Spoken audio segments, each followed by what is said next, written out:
अस्सलाम वालेकुम, मैं हूं डॉक्टर शाहिद नदीम, डायबिटोलॉजिस्ट।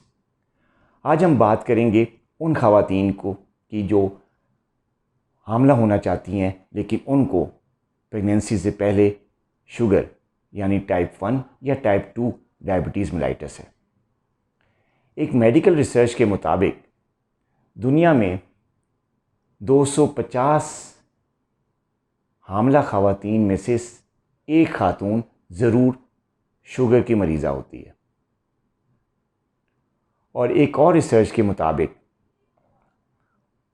वो ख़वातीन जिनको प्रेगनेंसी के दौरान शुगर की बीमारी होती है, उनके बच्चों में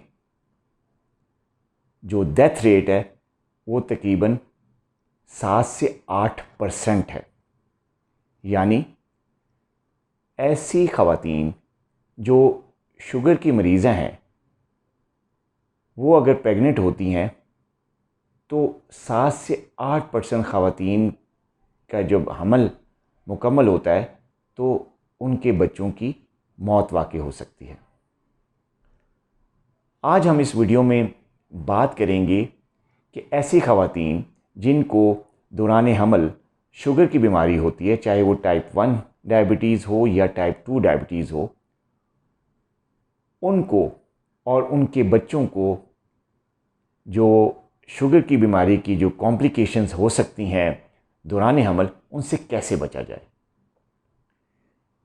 ऐसी माएँ जिनको दौरान हमल शुगर की बीमारी होती है, उनको इस बात का ख़तरा होता है कि उनकी डिलीवरी सी सेक्शन से हो। इस बात का भी ख़तरा होता है कि उनका पैदा होने वाला बच्चा गैर ज़रूरी तौर पे बहुत ज़्यादा वज़न का पैदा हो।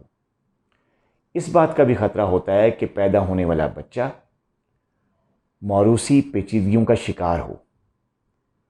वो जब पैदा हो तो वो मेंटल रिटार्डेड हो। जब वो पैदा हो तो उसको दिल या गुर्दे की कोई मौरूसी बीमारी लाक हो। इस बात का भी ख़तरा होता है कि माएँ अंधेपन का शिकार हो जाएं प्रेगनेंसी के बाद या प्रेगनेंसी के दौरान। इस बात का भी ख़तरा होता है कि जो शुगर की मरीज़ा हामला ख़वातीन हैं, उनके गुर्दे मुतासिर हो जाएं।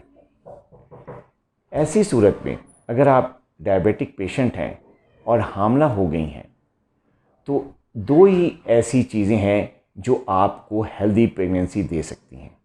नंबर 1 कि दौरान हमल अपना शुगर लेवल इंतहाई हद तक नॉर्मल रखें, हाइपोग्लाइसीमिया से बचें और फॉलिक एसिड की सप्लीमेंटेशन ज़रूर इस्तेमाल करें।